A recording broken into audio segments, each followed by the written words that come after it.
Moi, je crois que je vous ai plus ou moins éclairé sur la création, la date de la création du Moréob et pourquoi d'abord ce nom Moréob, mouvement de résistance des hommes bleus ou mouvement révolutionnaire des hommes bleus.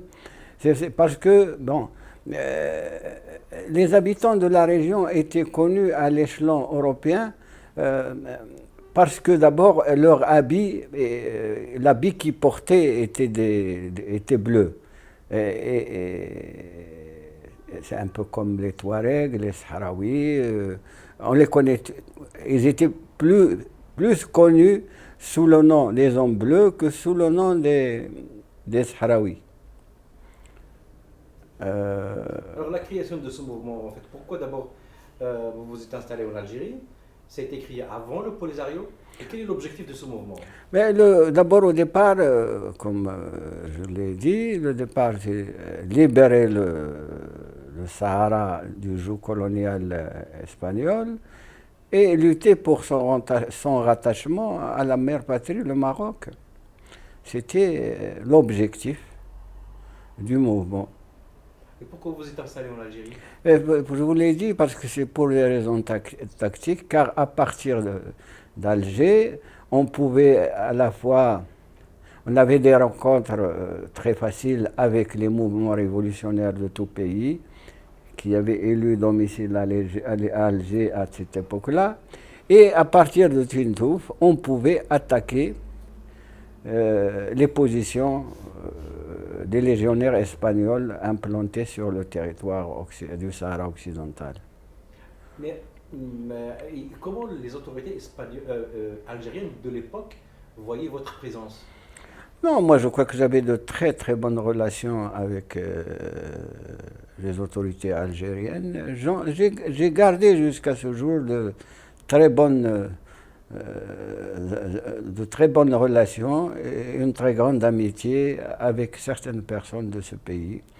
Euh, les Algériens, évidemment, avaient des idéaux, ils avaient des objectifs révolutionnaires et ils prêtaient main forte à toute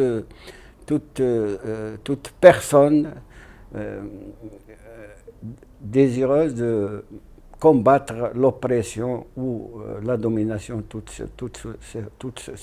toutes ses formes. Oui, parce qu'il y a eu un revirement, malheureusement, un revirement, un revirement des Algériens dans leur position.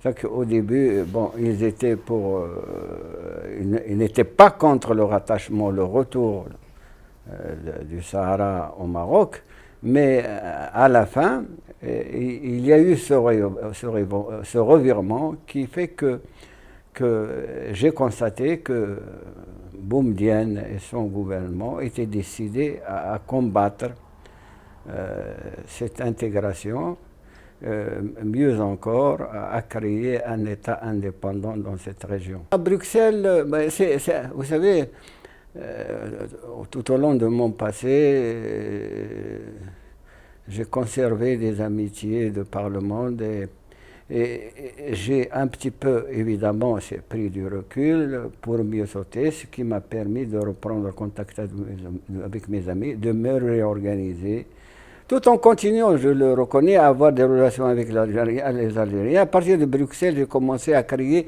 les premiers comités de soutien pour la lutte des Sahraouis contre le franquisme. Et là, évidemment, j'ai eu des relations à la fois avec les Basques, l'État, avec le Grapou, avec l'IRA, avec les Brigades rouges italiennes, et avec tous ces mouvements révolutionnaires avec lesquels je ne partageais pas toutes leurs idées, mais avec lesquels j'avais certains accords, certains points de vue communs sur bien des situations. Après le Moréob, c'est-à-dire après le retour du Sahara au Maroc, on a considéré que la mission du mouvement de libération, c'est-à-dire que les missions militaires étaient terminées, et il fallait créer un mouvement politico-diplomatique. J'ai créé l'Aosario sous le nom d'Ahmed Rachid, comme vous pourrez le constater sur l'Internet. Et le Polisario, je vous l'ai dit, les Algériens l'ont créé parce que c'est un petit peu un instrument qui légitimait, disons, leur intervention, et à travers lequel l'Algérie exprime ses positions et à travers lequel, Polisario entre guillemets, à travers Alger, évidemment, véhicule ses idées et oriente sa diplomatie.